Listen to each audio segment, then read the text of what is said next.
for people who are listening right now, who, whether or not they are experienced with shamanism and different ceremonies of the world or not, what do you do? I mean, as a human being living in this world, I'm living right outside of, New York City right now. We spend the other part of the year in California near a major city. And like, I'm not saying I'm like the spiritual being in a world full of zombies, because I think everybody's a spiritual being at different levels of wanting to be awake. So, and I think that there's plenty of people that are really looking to try. They have that itch. They know there's something more that they're not quite connected to. Like you're saying, when you were in Brooklyn, you knew there's something more.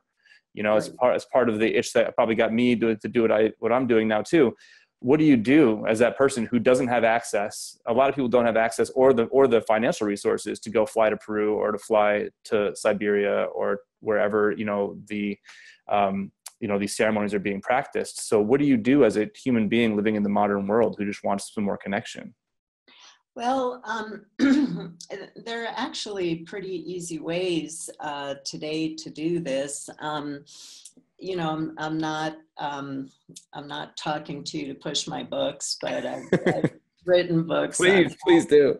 How to journey, because the thing about shamanism, there is a complex issue before I go on. To be a shaman, to actually call yourself a shaman or to be a shaman.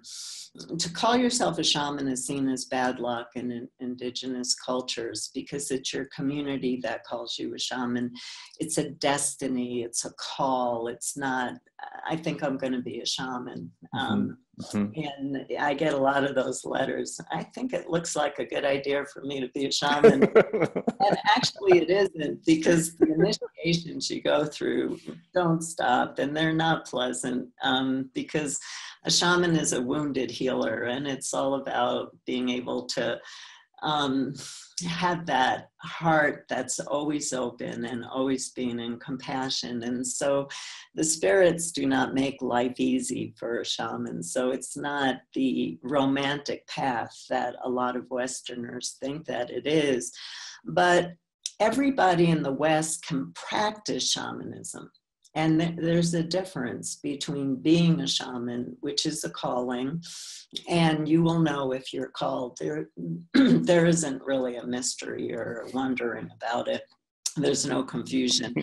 But everybody can practice shamanism. Everybody can learn how to meet up with a helping, compassionate spirit. And so that's what my books are geared towards, is not a person who is looking to set up a healing practice and start to work on people, but how do we bring these ancient practices into our daily life to be able to ask our compassionate spirits, I'm having a terrible time with my boss. My boss is not getting me. And I feel there's a misunderstanding, and not asking what's wrong with my boss. That would be unethical from a shamanic point of view.